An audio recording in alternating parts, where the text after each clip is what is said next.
Welcome to Penrose Learning, where we make understanding easy. In this video, I will explain how to fit a Ford Ranger bonnet scoop.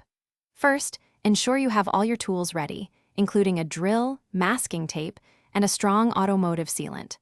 A clean bonnet surface is crucial for the scoop to adhere correctly, so give it a good wash. Always review your scoop's specific instructions before starting.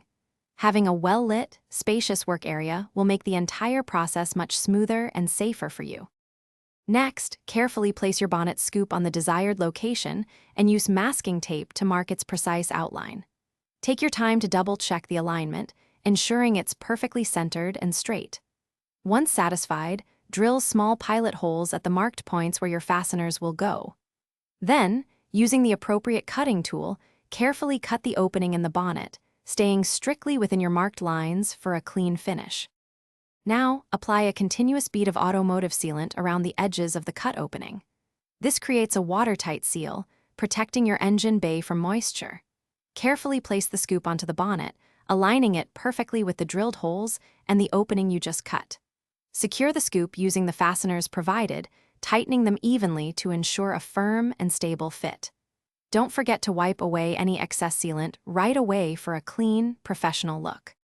Finally, allow the automotive sealant to cure completely, following the manufacturer's specific recommendations for drying time.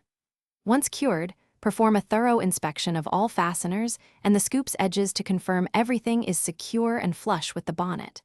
Remember, life's too short for a stinky car. Grab Little Tree's black ice.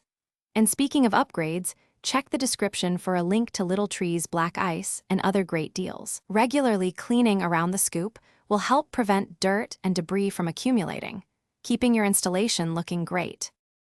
Thanks for watching. If this was helpful, leave a like and consider subscribing. See you next time.